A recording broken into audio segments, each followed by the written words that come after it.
हम कितना भी भगवान की भक्ति कर ले, लेकिन हमें आनंद की अनुभूति नहीं होती। क्यों? ऐसा ही नहीं है। कितने समय से लगे हैं, बार बार सुनते हैं कि प्रभु की भक्ति में बड़ा आनंद है, लेकिन अभी तक अनुभूति नहीं हो रही है। क्या जानूं मैं इस बात को,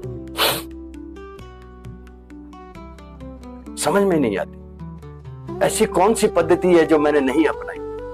हर तरह की पद्धति मैं अपनाता हूं, पूजा पाठ, ठाकुर जी की सेवा करना, सारा कुछ करता हूं। गुरु भी बना लिया। सत्संग कथाओं में या जहां भी हरि चर्चा होती है, वहां भी मैं बड़े बड़े बड़े भाव से जाता हूं। ऐसा नहीं कि कई दिखावे से जा रहा हूं, भाव से जाता हूं। परंतु फिर भी अशांत।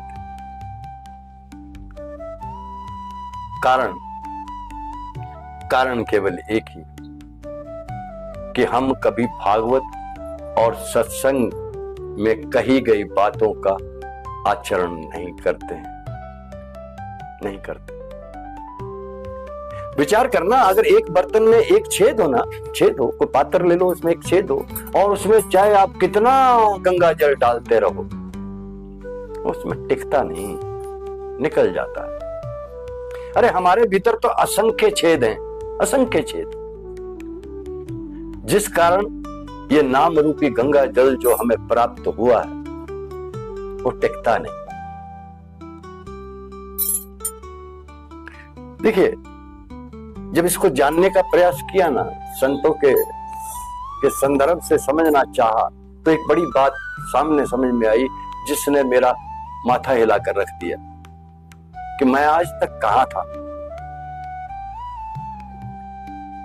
संत समझाते हैं कि हमने अपने दैनिक जीवन की शैली में, जो हमारा रोजमर्रा का जीवन, जो सुबह से आज शाम तक जीते हैं या अभी इतने वर्षों से जीते आ रहे हैं,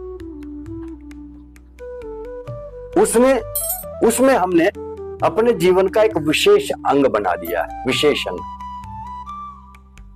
और जितनी भी बुराइयां हमारी शायद कुछ क्षण के लिए छोड़ते हैं, कुछ क्षण के बाद फिर आ जाती है, फिर भी उनमें कुछ दूरी है।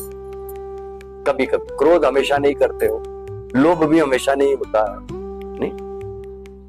एक जिसका हमें पता ही नहीं, वो हमारे स्वभाव में ऐसा बन गई है कि जैसे वो मेरा ही हिस्सा, और वो है निंदा। ऐसा कोई नहीं। विचार करना, अपने अपने मन पर हाथ रखना कि क्या तुम निंदा नहीं करते हो? हर कोई निंदा करता है।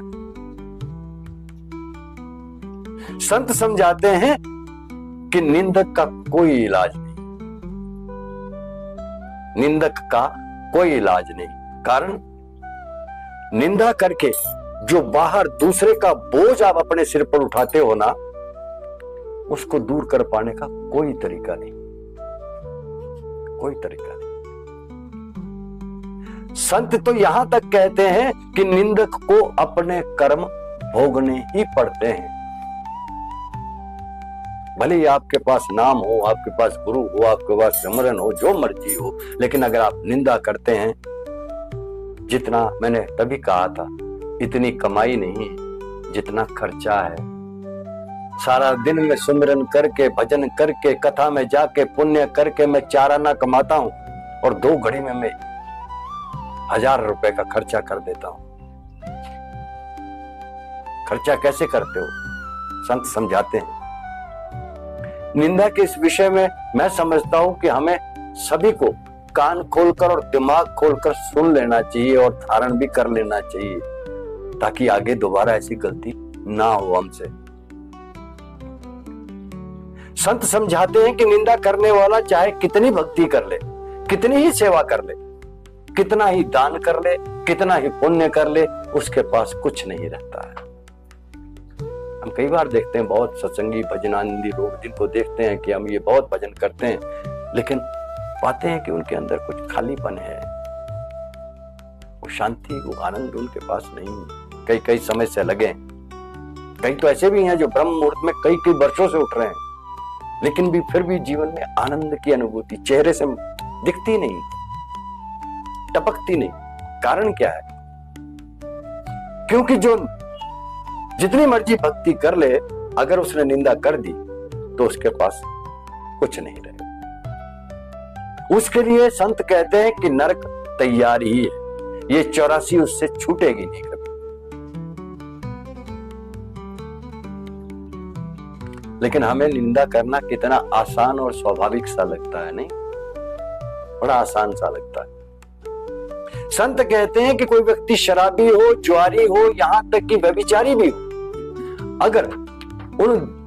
अगर ये सब पाप तराजू के एक पलड़े में रख दिए जाए और दूसरे पलड़े पर निंदक को रख दिया जाए तो निंदक का पलड़ा भारी होगा।